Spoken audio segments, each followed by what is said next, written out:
अभिनेता Salman Khan firing case की जांच कर रही मुंबई क्राइम ब्रांच को बड़ी सफलता मिली है।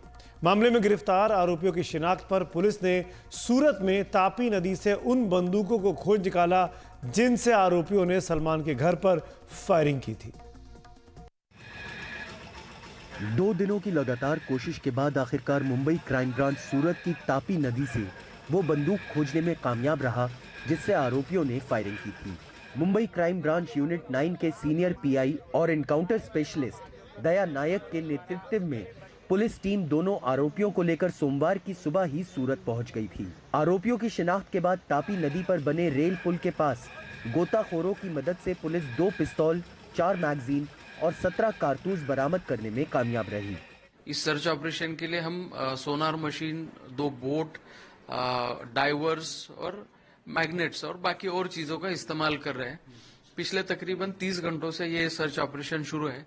इस सर्च ऑपरेशन में अब तक 2 पिस्टल्स, 4 मैगजीन्स और 17 लाइव राउंड्स हम रिकवर कर चुके हैं। किसी भी केस में इस्तेमाल हथियारों की बरामद होना जांच एजेंसी के लिए बहुत अहम होता है।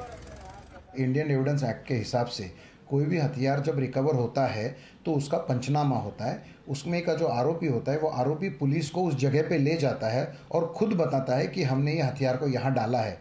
और जब पंचनामा के तहत अगर वो वेपन वहाँ से रिकवर होता है तो ये उस आरोपी के खिलाफ एक पुख्ता सबूत माना जाता है। और फिलहाल के केस में अगर कोई वेपन जैसे बुलेट है, रिवॉल्वर है, अगर वो रिकवर होती है तो ये इसका अगर रिपोर्ट बैलिस्टिक एक्सपर्ट के पास से फॉरेंसिक लेबोरेटरी की तरफ से आता है कि बुलेट जो निकली है वो इसी रिवॉल्वर से निकली है तो ये आरोपी के खिलाफ एक बहुत अच्छा शिकंजा कस जाएगा और उनको सजा दिलाने के लिए इसका बहुत काम में आ जाएगा। 14 अप्रैल की सुबह 2 मोटरसाइकिल सवार अभिनेता सलमान खान के घर के बाहर फायरिंग कर फरार हो गए थे।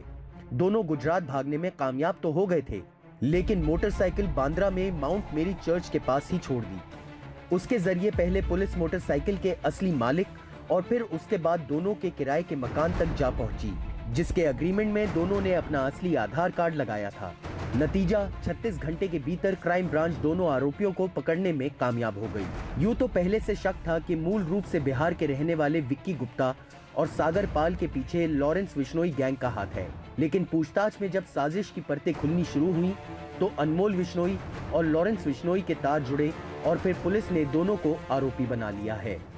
पंजाब, हरियाणा, राजस्थान और दिल्ली में दहशत का पर्याय बन चुका लॉरेंस विश्नोई अभिनेता सलमान खान को निशाना बनाकर अब मुंबई में भी पैर पसारने की फिराक में है।